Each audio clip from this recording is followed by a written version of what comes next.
पूरा दिन फोन में लगा रहता है। पता नहीं क्या क्या फालतू की चीजें देखता रहता है।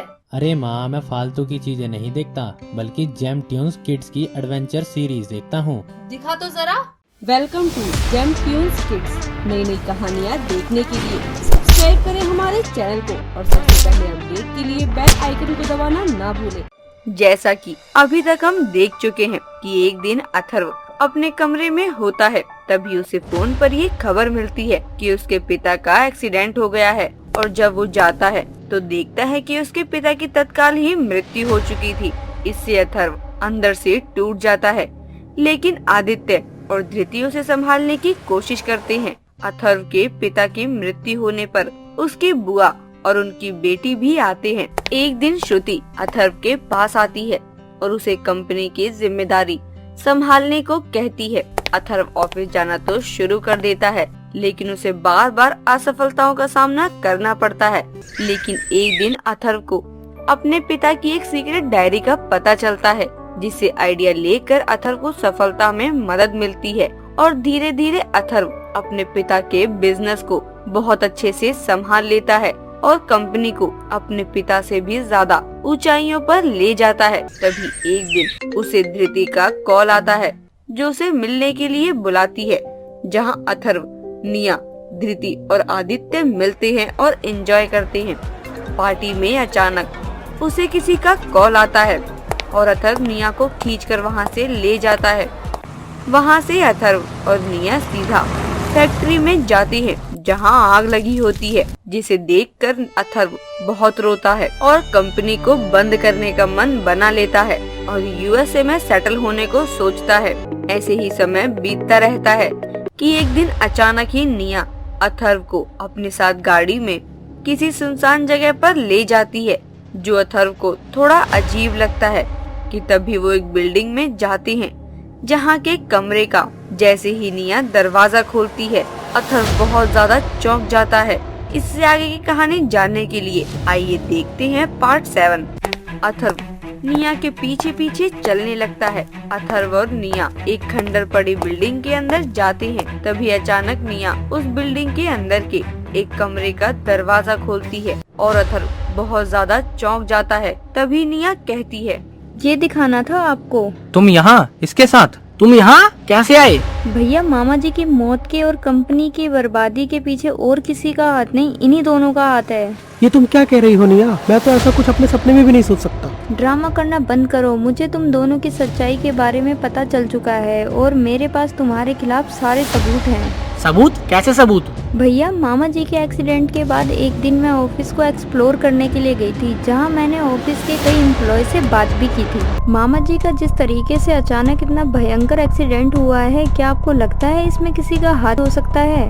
मैम, हमें इसके बारे में तो नहीं पता, लेकिन क्या? लेकिन बोलो।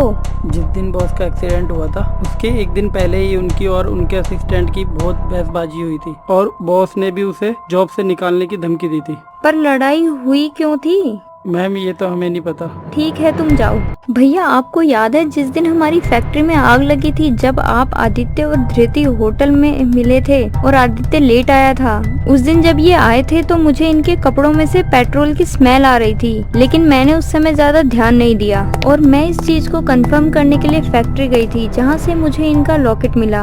आपका ही है ना ये तो मैंने ही तुम्हें दिया था। इतना ही नहीं भैया, उस दिन जब मैं आपके लिए चाय लेकर आ रही थी और आप धृति से बात कर रहे थे, तब शायद आपने इस बात पर ध्यान नहीं दिया कि धृति को इस बात का पता कैसे चला कि आप यूएस में सेटल हो रहे हो, जबकि ये आपके असिस्टेंट के अलावा किसी को नहीं पता थी। और इस बात का पता लगाने के लिए मैं धृति के पास उससे मिलने गई थी। धृति, मुझे सच सच बताओ, तुम ऐसा क्यों कर रही हो? आखिर क्या दुश्मनी है तुम्हारी मेरे भाई से?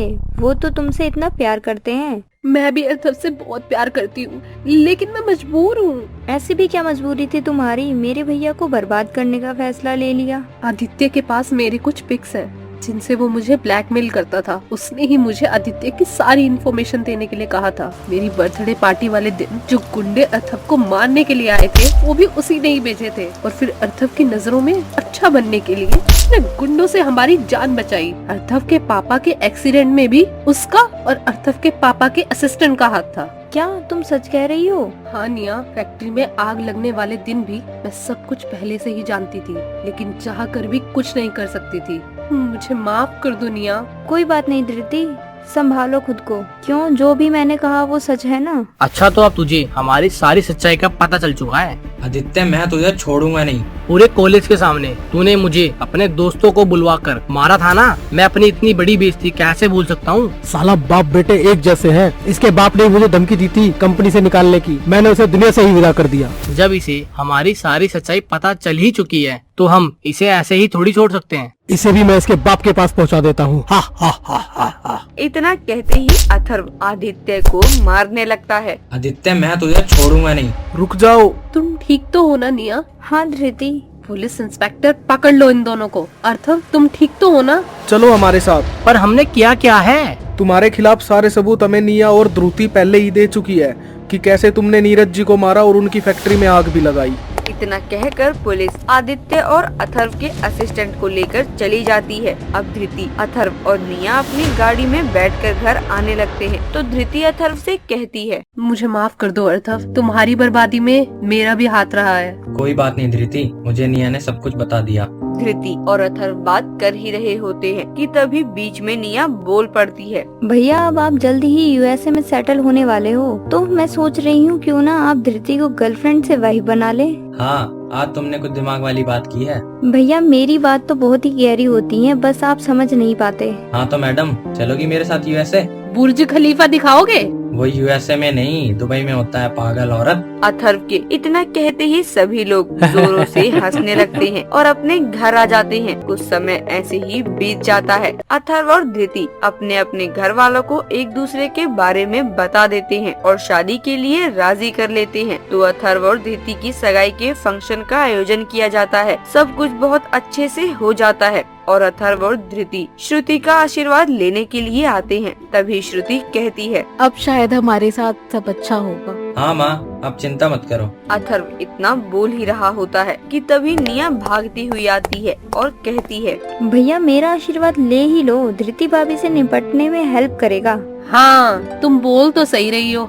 धृति और अथर्व शादी कर लेते हैं और यूएसए में खुशी खुशी रहने लगते हैं। दोस्तों स्टोरी पसंद आई हो तो लाइक और शेयर करना ना भूलें। आगे आप कैसी कहानियाँ देखना पसंद करेंगे हमें कमेंट करके जरूर बताएं।